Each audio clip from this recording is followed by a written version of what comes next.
and they're gonna try to learn from their mistakes and try to go slower, try to be less, you know. I mean, the truth is, it's totally unnecessary to have to gas them for hours and hours and hours in the RV, driving. It's like, it's not even necessary, you know? It's just not. It doesn't, it's completely unnecessary. It's just torture. It's just causing suffering to mostly them. I've had 4 shots of espresso. I don't feel very good. I left my Subway sandwich in the car, and I didn't really eat yesterday because I just didn't have any appetite, and the amount of stress, the driving and not knowing where I'm going and driving for 14 hours, and I just, and the pain from the gang rape at the Best Western in Forest Grove, Oregon. Oh, and this is another thing. The police, I called the police and I reported that because, you know, you never know if something might come of it. You never know if they might actually do something about it. I don't know. You never know if they involve somebody that cannot bullshit. There's one thin guy that's obviously living there that just, I mean, when I was leaving, he came out the door and he was talking to himself and gesturing, and, you know, he's either mentally ill and or on drugs. But he lives there, and I guarantee he knows what happened in my room because they would offer me to him for sure.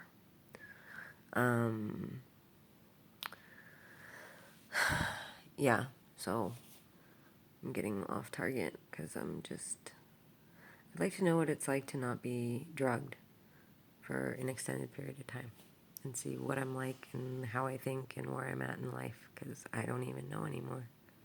It's not fair. I'm not choosing this. It's not fair. But they're not fair people. You can hear the vrooming of a big truck. That's them.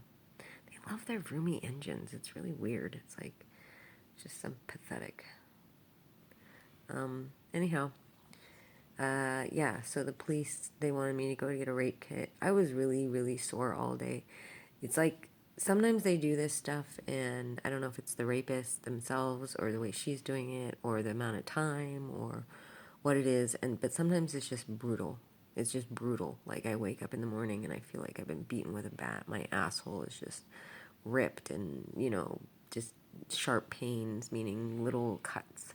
The cuts that she did on my finger recently, she's doing these teeny little ones the big, instead of the big, deep ones. I mean, they weren't that big, but they were good size and harder to explain. She's now doing these teeny little ones, but they're still very deep. Not very deep, but they're still deep. And she did one, my knuckle was all. But yeah, she cut my hair. I haven't really been taking note of my armpit hair. You see that batch at the bottom? That's all that was there for like months. Whatever she did, it hadn't grown back. But yeah, my pubic hair my armpit hair did not look like that my whole life. It's all patchy and weird and it's just weird. But I can tell she's been cutting my hair off because when I go like this, and then it just comes off in my hand like that, then I know. And plus, I can feel that I'm missing a whole bunch of hair. And when I do the parting and stuff, there's just these like kind of big empty spaces where I should have hair. I've had my hair my whole life. I know what my hair does. You know, it's not going to change overnight like that. I can't see because I don't have my glasses on. But, and that this is, barely grown out, despite the fact that this stuff has grown inches. This has not. This was bald. This was bald to the skin. She tries to correct these things. She watches the videos, she tries to correct it. It's weird. But yeah, just brutal. And I just felt sick. I have a lot of severe cramping in my abdomen. I'm guessing she did uterus stuff. You know, and I've only concluded the uterus stuff because of how severe the pain has been at times, and I've literally been at my own personal OB in Hawaii who I trust implicitly, and she's like, you know, I barely see anything, just a little irritation by the cervix, which is the route that you go to get to the uterus, and just the amount of fucking pain, like I was just like, that's impossible. You know, there's something going on in there, and you just can't see it. And that's how I came to the conclusion of that. And I told her, and she was like, you'd have to be anesthetized for someone to get in there. I'm like, I am being anesthetized. Oh, well, what do you know? What do you know?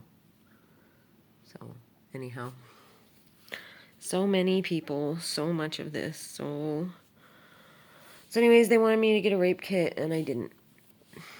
And it's not because I don't want to not do evidence. It's just because I'm extremely sore. My butthole is super sore. Pooping today was awful. I'm still having the runs after, like, I'm having the runs now for like 6 days straight.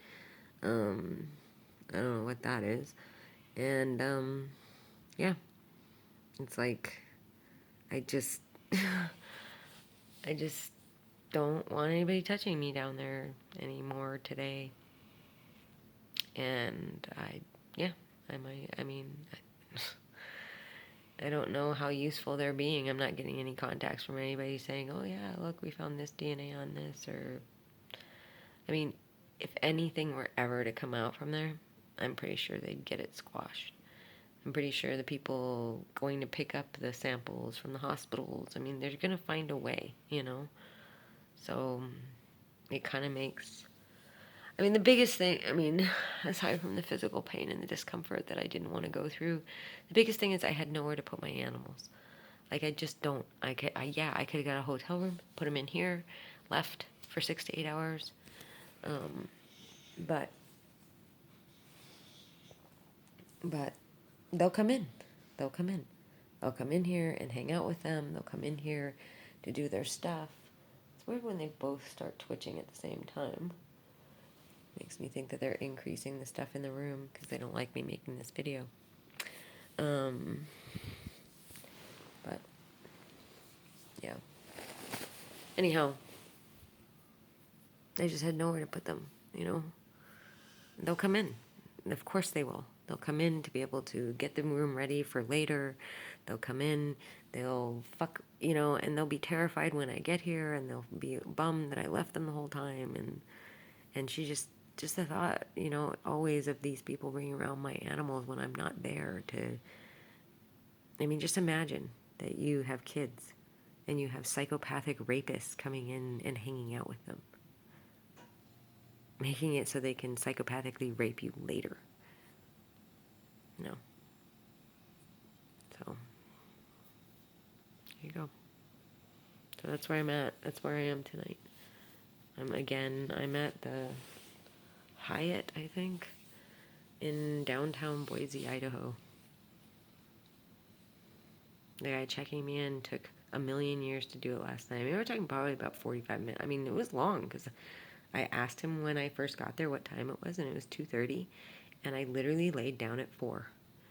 And once I was done with him, I went outside, I got the dogs, I took them for a walk in the parking lot, and just to get them to go to the bathroom, and that took probably 20 minutes.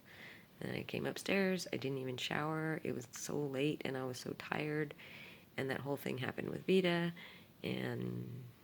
but that's it. And then it was 4. So,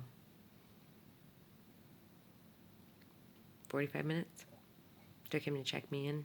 45 minutes that they came into the room and did everything. So that last night was miserable and inhaling tons of toxic shit. And that's what they're going to do. So I should call the police and say, you know, this guy working here helped them do that. And it's so odd. Like, somebody that just moved here, obviously needs the job, has kids, everything. Why would you do that? Why would you risk doing something like that could land you in prison, definitely lose your job, make it so you're never going to work in this industry again? Why? For what? What could they possibly tell you to make you want to do that?